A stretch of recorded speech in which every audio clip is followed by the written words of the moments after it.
The three? Yes, P2B stands a good chance of winning the elections. Whether or not he will win is... So to you, is P2B, that's the person you feel will bring in a new order? Let's actually get that. Yes, it's clear. Okay. Between the top runners, between Atiku, Kwankwaso, P2B, and Tinubu, everybody knows.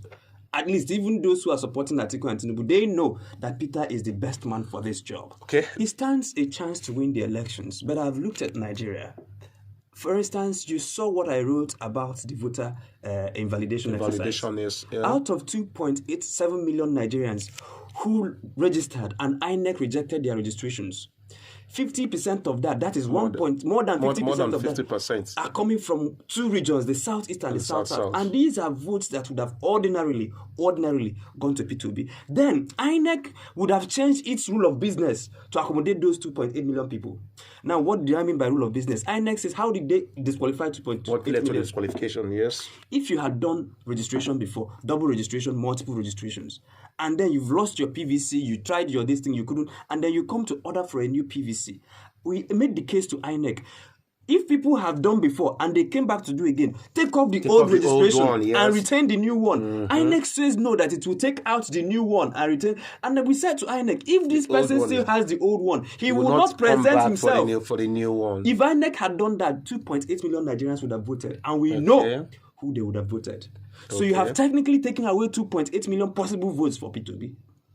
Now, in that all 2.8 million votes, you have also made sure that a good number of those people are from the southeast and from the south. Particular region of the country. Also look at the geographical mappings of the INEC offices that are being burnt today. Okay, that's a very interesting point. Look at the geographical mappings of the INEC offices that are being burnt today, and you see that there is a deliberate plan by the people who are holding Nigeria down to keep holding Nigeria down.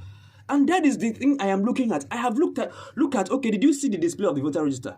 Did you see the kids? Did you see the several underage voters? The underage voters, strange names. As of today, we are sitting in this studio. Has INEC confirmed to you as a journalist that they have cleaned up the voter register?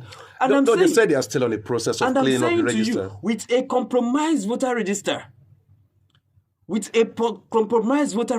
the Nigerians will try all they can. But the powers that are holding Nigerians down, and that is what I'm warning. I am sounding an alarm for Nigerians to be at alert. Again, you are talking about BVAS. We are using BVAS today. Today, yes. And I've said that BVAS is a wonderful device, but it has several limitations.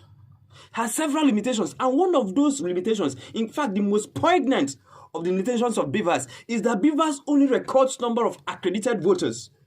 It does not record the number of attempted accreditations. Attempts, yes. And I give you this instance. Take, for instance, a polling unit in, say, faraway Borno State that has 500 registrants in that particular polling unit. And out of 500 possible voters, 400 show up for verification. And then their BVAS in Borno was able to verify 350 people. 50 people cast their votes. And a polling unit in, say, Nobi, where we are today, that has 500 voters. And then out of 500 voters, say Nandi Baya Putaro, 350 or 300 show up. And then out of the 300 that showed up on the election day, BVAS was not able to accredit up to 100 of them. Up to 100 or 200. And then can't you see that is happening? And then if you monitor, I was a polling unit agent of my party in the just concluded Anambra elections. Okay. And I know out of the 5 people in my family that came out to vote, including my wife, only myself was able to vote. And what was I able to vote? On the 5th try. Why did they allow me to try for 5 times? Because I was a party agent. Yes, because of your personality. I saw old women crying that their INEC issued PVCs. The same INEC issued BVAS could not accredit them on the election day. So I am telling Nigerians, what if there is a deliberate sabotage of the BVAS on the election day? Not about number of people who come. Anybody who comes out to vote, we know who we will vote for. But what if they come out en masse and they are unable to vote? And then why do you are quick to dismiss this as conspiracy theory? And I'll say to you, look at what happened during the voter registration exercise. That the Southeast was pulled, and you know how involved I was in the voter registration exercise. Of course, I remember. And we were telling people, come out and register. And especially since the emergence of P2B as the presidential candidate of the Labour Party, Ndi Igbo came out in mass to register. There was no voter capturing device. The whole of Nnewi North local government had only 2 at some point. And the 2 in Nnewi were servicing Nnewi North and Nnewi South because people in Nnewi South could not deploy because of the insecurity. In the whole of Onitsha North local government, at a point, they had only 1 functional device in Onitsha North local government area. In Oka South local government area, which is the capital city, they had only 2 and then added another 3, which is 5 capturing devices. And I'm saying to these people, how many devices are in Nigeria and how many did you send to the southeast? Because Borno, Yobe, and all those northeastern states that had Boko Haram, they were turning out impressive voter registration numbers. There was even a situation where we heard registration was done for people outside Nigeria in Niger Republic. So I am saying, if you have, by the number of deployed machines, technically disenfranchised a region, what do you think these people will do on the election day? And I have made this case to the leadership of the parties involved. I have said, don't walk into this election, and I'm repeating it on your platform, don't walk into this election without an independent audit of INEC systems. The BVAS should be audited. Independently. Independent audit of the BVAS. If you know ICT, there are people in our party that knows ICT. Let all the parties send their agents to go and audit the BVAS.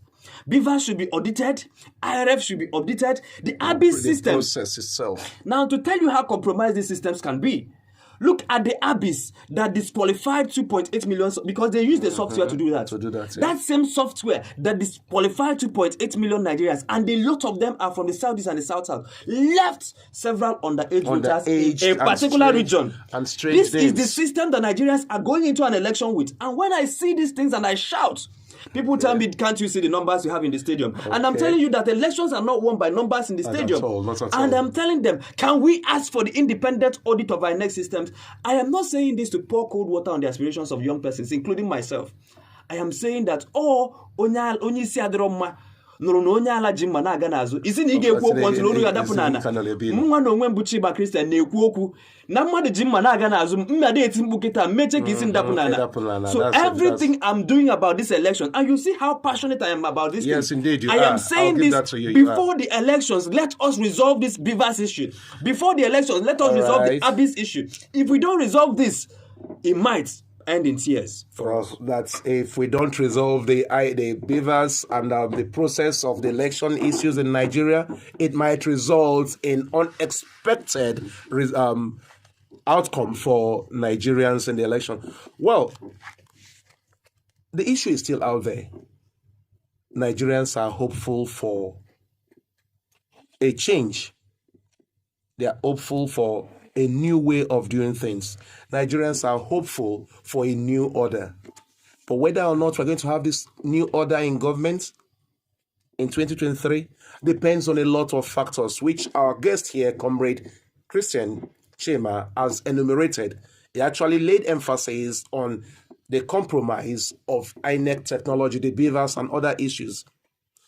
The call goes out there to all concerned stakeholders.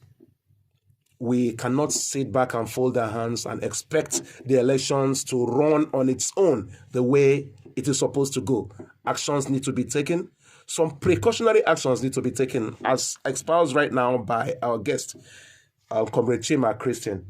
We thank you so much, Comrade Chema Christian, for your time out in the show today, for all the wonderful ideas and the alarm you've sounded. You're like a watchman on the tower, and sounding alarm to Nigerians. And then may I also add that what I've said now does not have to discourage Nigerians. Let all eligible voters come out on the election day. Thank you. As at today, there is an ongoing collection of PVCs. Let all the 139,000 uncollected PVCs in Anambra State be collected. So if there are people who are listening to us who have not collected their PVCs, let them make efforts to collect them, and then let us make efforts to actually come out on the election day to vote.